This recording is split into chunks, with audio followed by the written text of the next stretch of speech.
Welcome to Shashi TV. నేను మీ పవన్. సింహాచలంలో అయితే దారుణం చోటు చేసుకుంది. ఆ గోడ కూలి 8 మంది అతి దారుణంగా మృతి చెందడం జరిగింది. అంటే దైవ దర్శనానికి వెళ్ళి దేవుడి కోసం వెళ్ళి ఆ పుణ్యం కోసం వెళ్తే పాపం వీళ్ళకి మరణం చవి చూసింది. అంటే ఎందుకు జరిగింది, అసలు ఏంటి, కొత్తగా కట్టిన గోడ ఎందుకు కూలిపోవాల్సి వచ్చింది? అక్కడ ఫుల్గా వానబడి వానకి గాలికి కూలిపోతుంటే దేవాదాయ శాఖ ఏం చేస్తుంది, అసలు పబ్లిక్ ఏమనుకుంటున్నారు అడిగి తెలుసుకుందాం. నమస్కారం అండి. నమస్కారం. చెప్పండి, ఇప్పుడు సింహాచలంలో ఇట్లా జరిగింది కదా దారుణ సంఘటన, గోడ కూలి అంతమంది చనిపోయారు, అసలు దీనిపైన మీ అభిప్రాయం ఏంటి? ఈ గోడ కూలి వర్షాలకి గోడ కూలి చనిపోవడం అనేది చాలా బాధాకరమైన విషయం.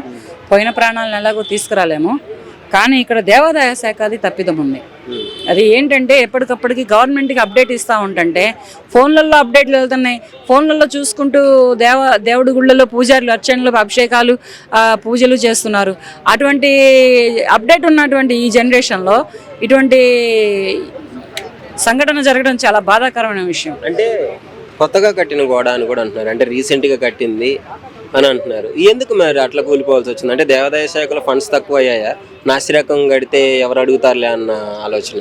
నాశనం కడితే ఎవరు అడుగుతారులే అన్న ఆలోచన ఇది గవర్నమెంట్ దాకా వెళ్తుందా, గవర్నమెంట్ వచ్చి పట్టించుకుంటుందా ఏంటా అని ఒక ఆలోచనతోటి కూడా ఇలా చేసి ఉండొచ్చు. కానీ ఇటువంటివన్నీ గవర్నమెంట్కి తెలియజేయాలి. ఇప్పుడు 3 రోజులు బట్టి వర్షాలు పడుతున్నాయి, ఇవాళ అక్షయ తృతీయ ఉంది, ఇవాళ స్వామివారికి మరి చందనోత్సవాలు ఏంటి, మిగతా కార్యక్రమాలు ఏంటి, చాలా హోరాహోరీన జరుగుతాయి. భక్తులు కూడా ఒక రేంజ్లో పోటెత్తుతారు. ఇవన్నీ ఆ దేవాదాయ శాఖకు తెలుసు. ఎవ్రీ ఇయర్ జరిగేటటువంటి కార్యక్రమాలు కనుక ఎప్పటికప్పుడు పండగలు ఏంటి, పబ్బాలు ఏంటి, ఏదైనా సందర్భంలోనే కానీ సమయంలోనే కానీ భక్తులు ఎటువంటి పోటెత్తుతారో తెలుసున్నటువంటి దేవాదాయ శాఖ నిర్లక్ష్యం వహించింది. ఏంటంటే నెగ్లిజెన్సీ తీసుకుంది.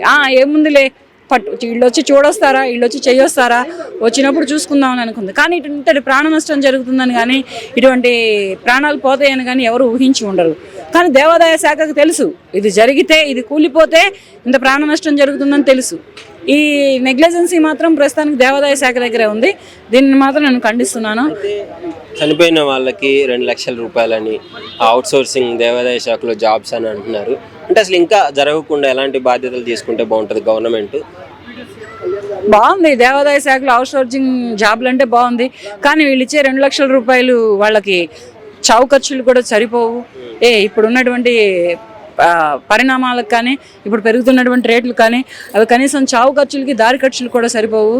మరి దేవాదాయ శాఖలో అవుట్ సోర్సింగ్ జాబ్లు అంటే సరే, అదంటే జీవితం వెళ్ళిపోతుంది. ఎవరికో ఒకరికి సరైన కుటుంబంలో నలుగురికి ఎవరుగా, ఆ తండ్రికి 4 కొడుకులు ఉంటారు, నలుగురికి ఎవరుగా, 2 పిల్లలు ఉంటారు, 2కి ఎవరుగా, ఒకరికే ఇస్తారు ఆ ఉద్యోగం అనేది. దాంట్లో అర్హులు ఎవరో వాళ్ళని ఎన్నుకొని ఇస్తారు కనుక ఈ ప్రాణ నష్టం జరిగినందుకు గాను, ఈ గాయాలు బాగా తగిలిన వాళ్ళకి గాను సరైన నష్టపరిహారం చెల్లించుకుంటూ ఈ 50,000, 1,00,000 రూపాయల, 2 లక్షలు అనకుండా కొంచెం ఎక్కువ అమౌంట్ ఇస్తే వాళ్ళకు కూడా కొంచెం ఖర్చులకు వస్తాయి.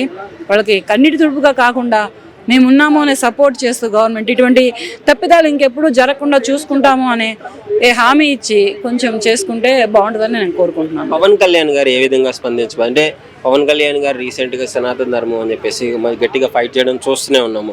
మొన్న తిరుపతిలో జరిగిన ఇన్సిడెంట్ కూడా. అంటే దీని మీద ఎలా రియాక్ట్ అవుతారు అనుకుంటున్నారు? అవుతారు, ఎందుకంటే ఇంత మరి 8 మంది 900 వస్తారు. ఆయన ఎక్కడ ఉన్నారో తెలియదు కదా, ఆయన ఏ షూట్లో ఉన్నారో, లేకపోతే ఏ మీటింగ్లో ఉన్నారో, లేకపోతే ఎవరితోటి ఇప్పుడు ఇక్కడ మన కార్గిల్లో జరుగుతున్నటువంటి యుద్ధం మీటింగ్లో ఉన్నారో తెలియదు కదా.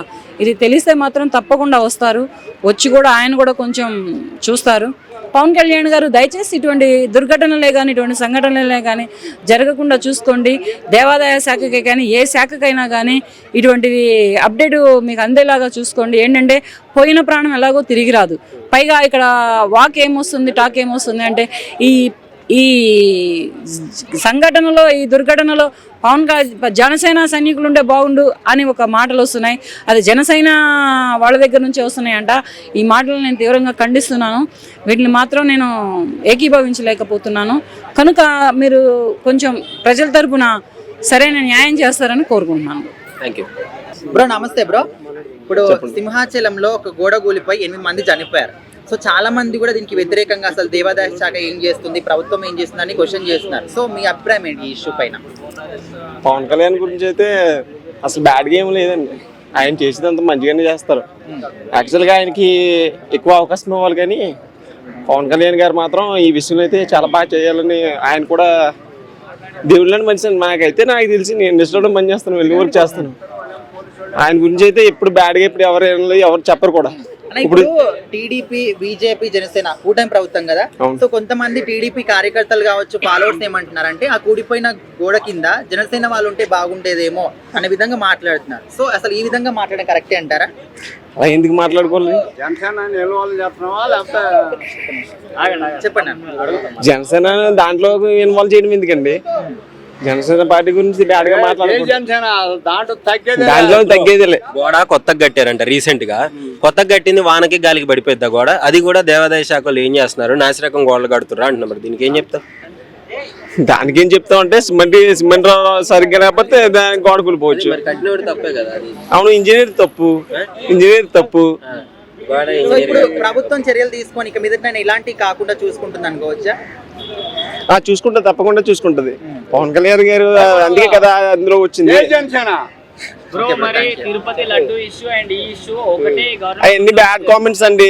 ఎందుకంటే ఆయన కూడా తిరుపతి వెళ్ళాడు, వాళ్ళ బాబుకి బాగోకపోతే ఇంట్లో అక్కడ అనుసంధానం చేశారు. ఈ గవర్నమెంట్ వచ్చిన తర్వాతనే ఈ 2 ఇష్యూస్ వచ్చినాయి కదా, మరి గవర్నమెంట్ ఇక్కడ ఫెయిల్ అయింది అంటారా? లేదు, అలాంటివన్నీ బ్యాడ్ కామెంట్స్ అని అలాగా రాస్తూ ఉంటారు అంతే. మరి పవన్ కళ్యాణ్ గారు స్పందించలేదు దీని మీద? ఎందుకు స్పందించరండి? స్పందిస్తారు అందరూ, స్పందించకే కదా ఉన్నారు. దినోత్సవం సందర్భంగా భక్తులు టెంపుల్ కి వెళ్తే గోడ గురి 8 మంది చనిపోయారు. దాని గురించి అసలు ఏమనుకుంటున్నారు? ఒకటే అన్న, అంటే ఏవైతే దేవాలయాలు ఉన్నాయో మెయింటెనెన్సింగ్ కరెక్ట్గా ఉండాలన్న. మొన్న రీసెంట్గా ఇట్లనే నేను ఎన్నోసార్లు వెళ్ళినా అన్న తిరుపతి.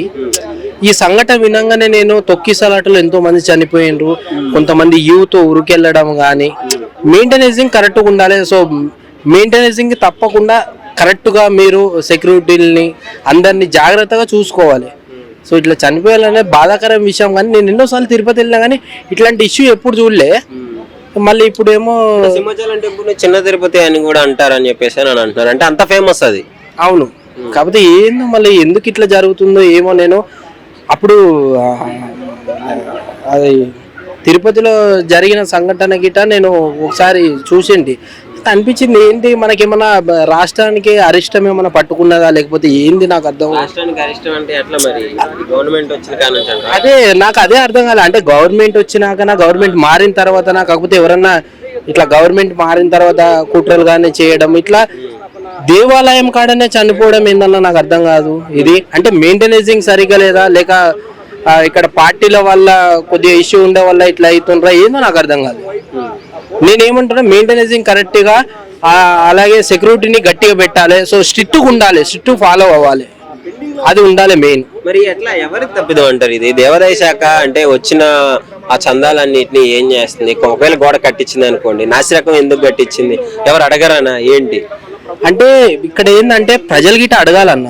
సో ఏదైతే సమస్య ఉందో ప్రజల గిట చాలా మంది వెళ్ళినప్పుడు చెప్పాలి, అక్కడ ఈ ప్రాబ్లం ఉంది, ఇక్కడ ఈ ప్రాబ్లం ఉన్నాయి అని చెప్పాలి. అక్కడ లెటర్లన్నా రాసి పోస్ట్ ద్వారానన్నా పంపించాలి. సో ఇటువంటి చేయాలి. ఏంటంటే ఎంతసేపు మేము దేవుని దగ్గరికి వెళ్ళినాం, దేవుణ్ణి మొక్కినాము. నేను రీసెంట్గా గిట అరుణాచలం వెళ్ళినా అన్న, అక్కడ గిట చాలా బాగుండేది. సో ప్రశాంతంగా వెళ్ళి అందరు వస్తుండే. సో ఏంటంటే మెయింటెనెన్సింగ్ కరెక్ట్గా ఉండాలి.